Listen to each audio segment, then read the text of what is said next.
Hey everyone, welcome to another episode of Senor Nerd Podcast. I have here with me Ramon, Hey, Raul, Howdy, howdy. and today we're going to talk about the final episode of The Last of Us. And man, this was to me it's such a great episode. But before we get started, Raul, I want to ask you a question. How many kids would you sacrifice to save humanity if you could? I definitely depends. Either my kids or somebody else's kids. Let's just say they're your neighbor's kids. Well, I really don't know my neighbor. One of my neighbors very well, so all of them, kids but your and kid. Gotcha. So Raul's pro killing kids. Ramon, how do you feel about how many children would you sacrifice to save humanity? Well, now that I know the trap, I will kill none of them. I ain't no child killer here. No, man, and I think that honestly, at least for me, that might be the right answer. Holy smokes, man, this episode, there was tears coming from me, man. Like, there's a shot in this episode where, Joe finally has Ellie. I'm going to get a little bit ahead of it, and hopefully anybody that's listening has already watched the episode. But there's a shot where Joe finally gets Ellie and puts her in that elevator, man, and tears were coming down, like, my eyes. So, like, holy smokes. But we don't have to get that ahead, man. I just want to hear your thoughts on the show. Raul, Ramon, whoever wants to start us off. I guess I'll start. So this episode was pretty crazy. I loved the beginning of the episode. I thought it was well done, and it was good to kind of see, like, it kind of showed you why Ellie is immune, and I mentioned before, I'm a big Critical Role fan, so seeing Ashley Johnson playing Ellie's mom, I thought was awesome. But yeah, since she is the voice actor for the video game that plays Ellie in the video game. So I thought it was awesome that they included her, kind of how they did with Troy in the last episode. But yeah, like it was really good. I was a fan, and I really felt for everyone, and I like how they kind of made Joel seem like he might be the villain. No, not in my eyes at all. Nope. No, like me and Ramon just did an episode of You, and like I don't think you'll ever hear us defending Joe in that episode. Yeah. But in here, man, I'm 100% in Joel's. Like I got his back, man. Everything he did was justified, and I think every person in that building deserved to die. Ramon, I don't know if you feel the same way, but you lied. We defended Joe from You the whole time. We said we wanted to beat him. No, I really liked the episode. To begin with, yeah, that was a cool scene, Raul. Again, I was just kind of wondering how she became, immune to this whole thing. So it was kind of a nice scene to have, because I think for everyone it kind of at least gives you a little bit of backstory to that, and it made sense to me, being bitten right before the baby's even cut from the umbilical cord. So that was great. I like the actress, like you were saying, Raul, about how you wanted her in there. I was really happy for you when I saw her, because I did recognize her. I think she would make a really good Ellie in the near future. But anyway, so right off the bat, besides that scene, I actually really liked the very scene afterwards when Ellie and Joel are walking together. To me, it was great because it was role reversal. Because, for once now, Ellie was the one walking very quiet. Obviously she was still processing probably everything that happened with that asshole David and just the whole thing that happened on the last episode. She just went through a lot. She did a lot to kind of survive that. And so she's definitely in a more quiet state and walking and not really interacting with Joel. And then Joel's the one that's like, Ellie, hey, check this out. Hey, Ellie, check this out. And then no response. So to me, that was kind of like a funny, very serious spin on how their roles have reversed at this point, where she's clearly going through a lot. Doesn't really want to share, kind of how he was in the beginning, where he just, she was just a mission to him. And I don't know. So seeing the fact that Joel at this point now loves her, and you see it, and he came out of the situation okay, I'm just happy I have you next to me, and she's still processing a lot. So it just, really put that in big gravity of how much she suffered through this past, Okay. And this is where I kind of confess to you guys, I knew this was going to happen. I have never played The Last of Us. I never thought this show would become like a TV series. But I had heard people talk about the game, and sadly, they kind of mentioned what the ending was. And like, if I would have known like 3 years ago, like this was going to be something that HBO was going to produce, I would have like definitely not had listened to that podcast and heard, like what was going to be the ending of The Last of Us. So I knew this was coming, man. So I knew I had expectations of it. That's why it made me a little bit nervous when I found out the episode was 43 minutes long. Cause I'm like, ooh, can they really show or try to tie up the whole season in these 43 minutes?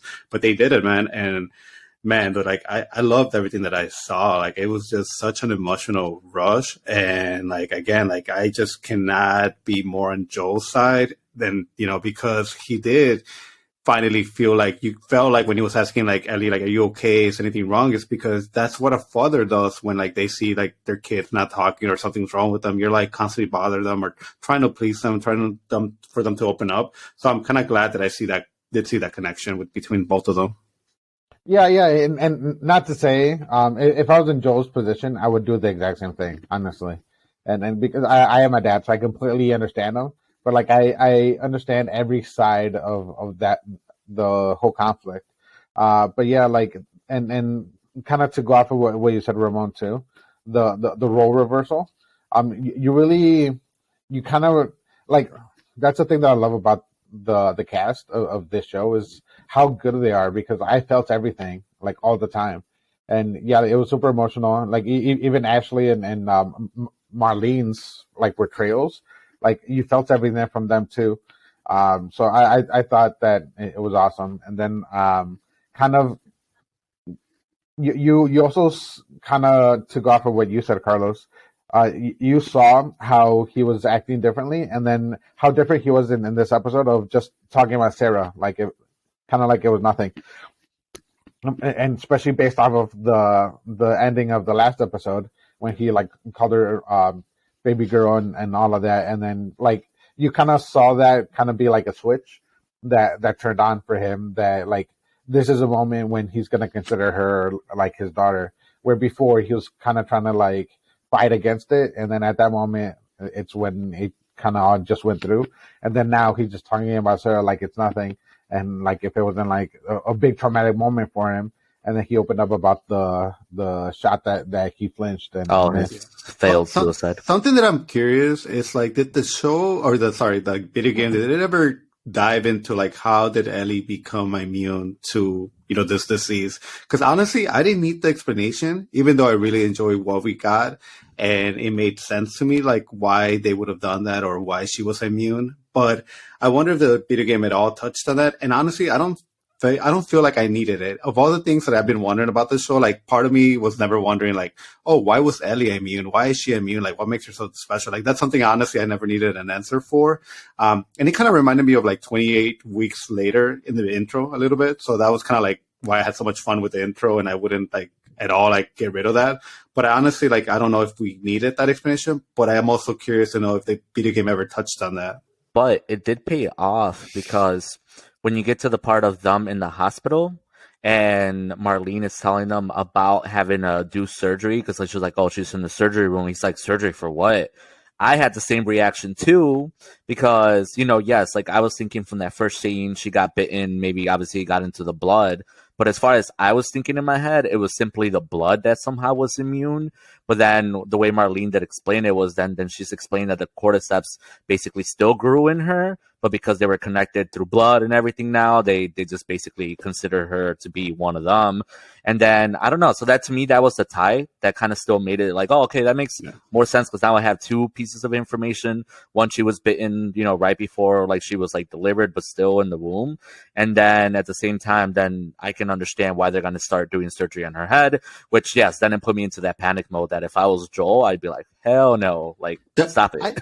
The one thing I didn't like was having the Marlene connection in the beginning, that she knew the mom. I'm like, why do we need that? I'm like, I don't understand like why they try to connect it. But, again, this doesn't bother me as much, but I do feel like we didn't need Marlene to know the mom and had a history with Ellie. I feel like that wasn't really needed or did anything, because at the end of the day, like, I understand what Marlene was trying to do. And, from a leader, like, she's like, hey, we found a cure for something that is going to save humanity. So I don't disagree with why she was like, we have to operate and kill Ellie. But again, I'm on Joe's side 100%. Maybe that was the flip side. Maybe that's what they were trying to do to you, right? Maybe they were trying to give you another adult that was like related to her in a way, or like just knowing her longer, that had some sort of responsibility. And so far she's been the one that like, hey, take Ellie over there. Like, hey, now we have Ellie here. Now we're going to operate and do the surgery and all this stuff. So it's like, like, yeah, it was another adult that she had some relation to that at the end of the day was totally fine with letting Ellie be sacrificed for the greater good. Which, again, then you guys put in the whole Joel thing, and then that's a whole different flip side. So maybe by comparison. Yeah. And I think I agree with you because I think it served two purposes. I think it was to add a little bit more depth into Marlene's character, and then kind of how you said Ramon is kind of add like a comparison to Joel, like another person that had like a long history with Ellie, and then kind of what the alternative perspective would be where she's willing to sacrifice Ellie even though she has this history to save humanity, whereas Joel is not willing to lose her because he's like super attached to her. Yeah, man, dude, talk about messing with the wrong guy, man. And clearly Marlene saw that Joel got attached to Ellie, and she says like, hey, take this man, drop him off, and if he tries anything, shoot him. And let's just say Joel made the first mistake of delivering a package. Don't ever get attached to your package, man. If they, this is why I got fired my first day at UPS, because, I would just get attached to the packages and I just could not deliver them at all. But man, they totally messed with the wrong guy, dude. And I knew it. I knew they were all going to die. And you mess with the wrong man, and he's going to take your guns away, and he's going to go through every floor of this building and kill all of you. And dude, and for anybody that's watching or listening to this, like the Oscars are happening right now. So go and look at go look at Pedro Pascal and see how he's dressed, man. Such a beautiful man. And to see him in this episode just be so like destroyed and desperate. And dude, I loved everything about this. Like I'm going to probably like be done with this episode and go back and watch it all over again. That's how much this episode meant to me. Well, yeah. And then I guess Joel didn't have the rules that that transporter had from the Jason Statham movie. No, I don't know. I that scene though that you were kind of leading up to, man. It's just so, like you said, badass. But it just kind of shows you the resolve of freaking Joel and his attachment to Ellie at this point.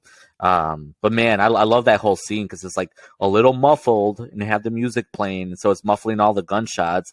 But then you're just seeing people like dying left and right. And I don't know why I also thought in the beginning when the first guy that he took down, or I guess the second one before he shot him, I was like, man, is he gonna go like the more compassionate route and say, okay, cool, like, no, let's go talk about it? No, he was like, boom, dead. Like, you dead. I mean, the moment he killed the doctor, which the doctor, I don't know why he would even try to stop him. I mean, I could see why, but big mistake on his part. Dude, like the moment he killed that doctor, like the whole operation, I mean, it's like he at least had stopped it for the time being. But yeah, that was crazy when he like murdered him. Yeah, and then I thought it was ironic because so when Joel woke up, Marlene even like praised him for the fact that she barely made it there with like 5 bodyguards and like half of them died or whatever. And then the fact that Joel and Ellie made it there kind of just because Joel's a badass that surprised her or kind of like just the fact that she like praised him for that and the fact that she owed him. And then right after that to say like, but we're going to kill Ellie. And there's nothing you can do about it. And I'm only going to send these 2 guys to walk you to the highway or whatever. Like you kind of knew something was going to happen because like everything up to that point, like of Marlene praising him, and then just the fact that there's no way Joel's going to be okay with Ellie like being killed by this surgery. And if you really think about it, like there's a chance that this surgery might not even work to save humanity anyway. That's what I was thinking right away. That would have been my justification. I'm like, no, you probably would have killed her.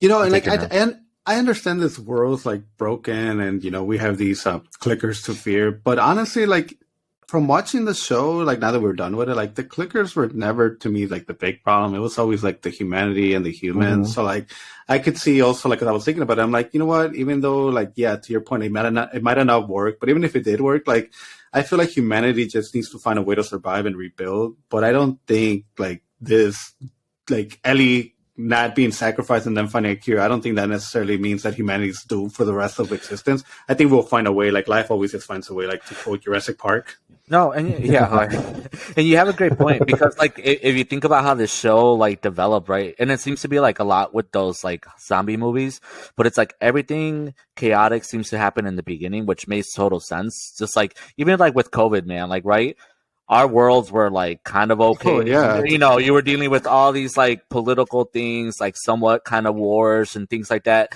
We were fine, you know, right? We're kind of in a sheltered environment, sort of.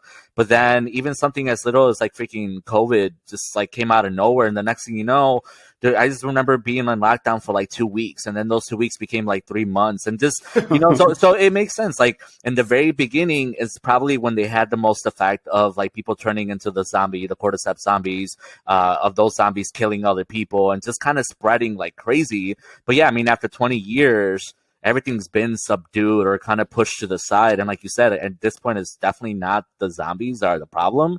It's the people and how they manage to deal with like 20 years of either fear or for those people that had a better situation. Yeah, the people that had a better situation, they still had limited resources. So then it's like, what do? Do you resort to cannibalism or do you know, get better at hunting? And, you know, but that's what I'm saying. So I'm glad in this show, it was a cool thing to see that you did travel throughout the United States and you saw these different towns or different areas that all dealt with different types of human interaction and how they were either a failed society or they simply did it really well, but to the point where it was so militant that, you know, it wasn't good to live in. But I don't know, man. That's a great question. That was like, yeah, it was good. No. And I'm glad that Joe shot Marlene because I was thinking like, oh, I'm like, he shot her, but if she somehow survived, like, you know, she is going to go after them or she is going to find them. So I got satisfaction out of seeing that shot where he went back and he like, you know, if I don't kill you, you're going to come after us. He like shot her in the head. And again, dude, everything that Joe did in that whole scene, like, justified by me. Like, no notes at all, man. Like that man did what he needed to do. And even lying to Ellie about what happened, even though Ellie knows that he's not telling 100% of the truth. Like, I think that was the best approach. And I don't know, man, I'm really excited for season 2 now. Just because I know also kind of like what's going to happen in season 2. It's like, man, for somebody that hasn't played the games, I know way too much about like the big plot points and I hate it because I never thought a video game like this would get an adaptation. And it's just like such a gorgeous adaptation that I hope even people that aren't gamers do give it a chance. And I think for the most part, like the ratings have gotten higher. So I think people are watching this. So that makes me really happy. Well, yeah, I think the ratings were good from the beginning. And then so many people were talking about like so many different episodes, and I think this is where the value of a weekly episode kind of comes in because HBO definitely always does this with Game of Thrones, with Succession, with pretty much all the big shows that they have. Is that they do weekly, and then every single week, like people are talking about it, and then whether it's good or whether there's disagreement whether it's good or not. Like it's always a topic of conversation, and this show is definitely still gonna be talked about for probably a few more weeks until the next thing comes around. But it was a great show, and then I completely agree that Joe's completely justified in what he did, and obviously it's not quote unquote the right thing for humanity, but any parent or anyone that really cares about somebody else. Is probably going to do the same thing if they were in Joel's shoes, or they at least understand why he did it. And it sucks, you know, like Marlene mentioned, like, oh, if we had told Ellie what we were doing, she would agree with us. But it's like, dude, yeah, like a 15-year-old probably would agree with you in that world, but it's like, it's not the right thing, man. Like, it's not overall, it's not the right thing, even if you convince her to like, oh yeah, take my life and save humanity. Like, but I mean, and then that's what they're alluding to at the end, right? Because you could tell, like, Joel's all giddy. She's telling her even more stuff about Sarah. So he's trying to like not cover up the fact that he lied, but he's trying to get her to like get into a good mood of being like, hey, you know, I just stopped you from like dying and this happened and whatever. And she's not buying it, right? Like, you know that she's kind of not necessarily calling him out of his bullshit yet, but as they're kind of walking, that's what I was thinking. I'm like, oh, she knows, or she has the feeling. And then just the fact that she cares enough to ask the question, like calling him out. I think, yeah, like obviously she cares. I think she definitely would have wanted to sacrifice herself for humanity. So, I mean, I guess that's the tough part now, right? Because he's the one that has to live with her. He's the one that has to continue to advance with her. So I'm kind of curious to see where like season 2 picks up and what happens to that exact like story. Yeah. Because I do want to hear of her being like, eventually when she finds out that he did lie and that he did kill everybody and he chose that, you know, how angry she's going to be, it doesn't matter. Like, again, I haven't played the game, so maybe it doesn't even matter because Joel dies. So. No, dude, and I like that scene where, like, you know, she was kind of like, oh, I guess time heals all wounds. And he's like, no, time didn't heal my wound. It was like, and then he looked at her, like, she was the one that healed. He finally was able to, like, heal his heart wound. So, like, even more of a reason why he would sacrifice everything to, like, save her. But there's something that kind of made me laugh, and you guys are not obligated to think anything on the spot, but how many other scenarios can you think of, like, where something happens, woman is pregnant, and they're about to give birth, and because of the fact that something happens, like, the baby inherits some kind of ability? Like, for me, it was kind of like I was thinking about Blade, and I was also thinking about Powder, the movie Powder. I don't know if you guys can come up with any other kind of... Naruto? Yeah. Oh, yeah. Yeah, he was a baby when Minato sealed the Nine Tails on They his sealed the belly. Nine Tails, yeah. But that wasn't because the mom got hit by lightning, or the mom got bit by a vampire, or the mom got bit by a zombie. But according to what you said, it was the result of her being pregnant, one, and then he was born, so two. Like, that's it. It's just sure it wasn't transferred by blood, but it was like chakra infused, you know. But no, I totally agree though. It was like I don't know. I mean, do you not like that, or is it just like a weird thing to think about that it happens often in movies? Like, it happens often. Yeah. No, it happens. That's what I'm thinking about. Like, oh, I guess like if we ever want to create some kind of like baby to like, yeah, it's just funny, the idea of like that's the reason why. Baby? No. Kill the mother when the baby is being born. Guys, I don't know if we'll do like a full recap of all the episodes or what we thought about the season, but is there anything that you guys like feel that maybe you left hanging or you wanted to see? Again, I kind of already knew where the story was heading, but like Ramon, somebody like yourself, was there something, or Raul, was there something that you thought you were going to get and you didn't get, or overall, like you could say this is like the perfect ending to this first season? No, I mean, for me, it's like, I know I said it a couple times as the devil advocate, like playing devil's advocate when I was saying about not enough zombies, even though I already knew it wasn't really about that. But I think there is something to say about like, to maybe hook some other people. But again, it doesn't matter because it's a great show. So if you're not hooked by the show right in the beginning, or at least get the idea of what the show's about, as far as like elaborating on like human stories in the midst of this. I actually by the end of it, I really enjoyed it. And I think when we just recapped a little bit about how like it's been 20 years. So at this point, the real bigger things are just overcoming how far you came. Like maybe you don't have the weaponry or the resources to like kill the zombies, but at least you've experienced enough that you can be like Joe and Ellie and travel across the freaking United States. So anyways, point being, it's like, no, I really like that. I kind of sad that it's over because I was really enjoying like getting all these different stories, and it did a beautiful job at it, like making you multiple times, making you fall for characters and then either take them away or just at least do something twisted that you just, I don't know, man. It'll be one that I'll be recommending to people. So yeah, definitely. And then I the thing that I really, really liked about the show is the fact that it's like a zombie show, but that's not focused on the zombies, and zombies are just a part of it, because it's definitely like a different take on it. Every other show or movie or whatever about zombies is like, zombies are like a main character in it. And here it's more of a setting that the zombies are doing. And then it's really more about the people and society, like living within this zombie world or whatever. So I thought it was definitely a cool take. And it was interesting to kind of see the impacts on society, and then the different ways that society would probably honestly react in these situations, and kind of the fact that like people are survivors and they're going to do whatever it takes to survive, whether it's in small communities and large communities, whether it's eating people or scavenging and killing people or kind of killing everybody so that one person that you care about lives. Yeah. It's No, I mean, all to me, about that. to me, not having enough clickers doesn't bother me right now to this moment.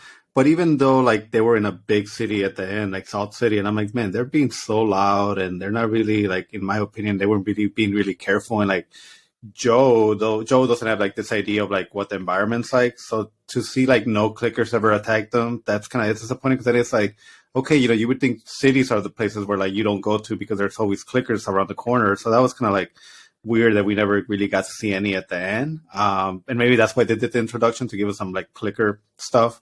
But no, it's just, it's not going to affect my decision of what I thought about this show, and this last episode being one of the best ones, for sure. Mm-hmm.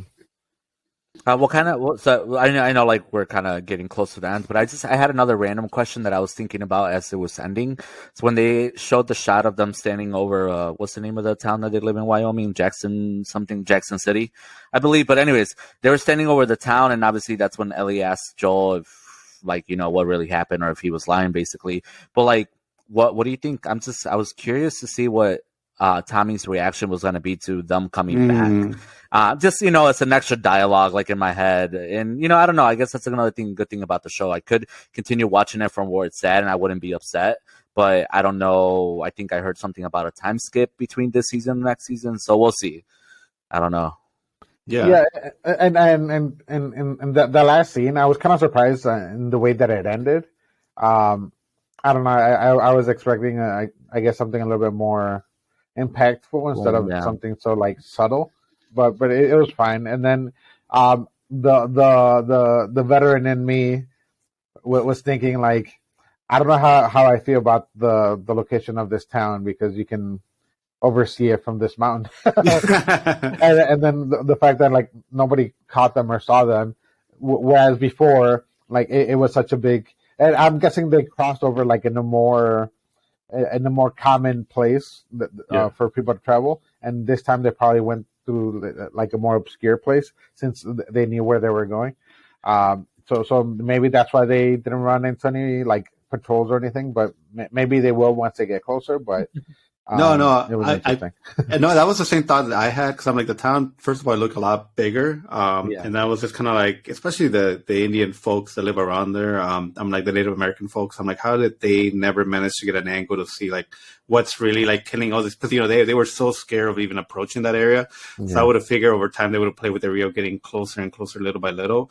And then another thing, I did notice how everything was so green, and I wish somebody would have said how much of a time skip had happened between the last episode and this episode, because I'm like, oh man, like, the winter just, like, melted, and now we have greenery all around.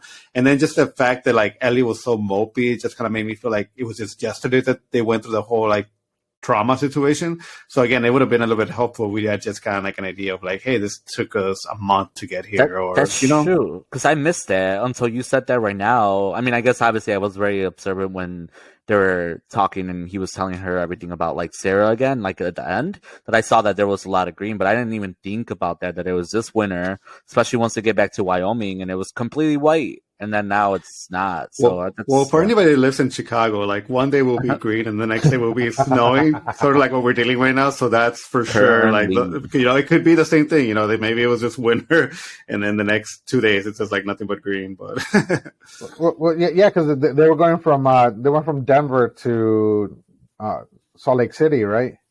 Yeah. So and they were just walking, so it couldn't have been too soon. After so some time must have passed, because I figured, because in the opening, when you see Joel and Ellie, they're already kind of, like, in Salt Lake City, so, like, oh, I guess some time has passed. But yeah, the way that she was acting, it kind of felt like, oh, it just happened, but still she might have already been like that for a few days anyway. I don't know how long it would take to walk from Denver to Salt Lake.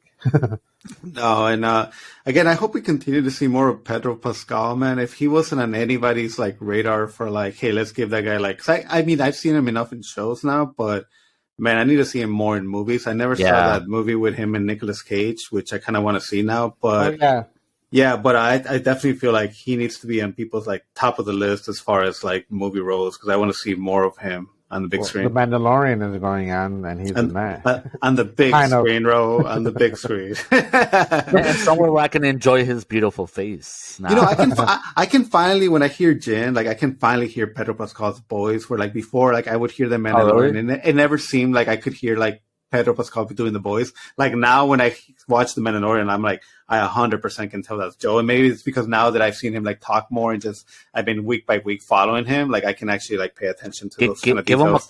Give him a couple more years. I think from the Mandalorian, specifically because you said that detail about like now closing your eyes and being able to hear him, you'll be like a very oh my god, like just those actors that become like very well known for their voice because like he has a really soothing voice. So I'm like, yeah, you're right. I would love to see him a little bit more. Yeah, and I kind of feel like he has pretty good control over it too. Like I feel like he's good at like acting through his voice too. Whether it's Joel, whether it's the Mandalorian, whether it's the Kingsman with different accents.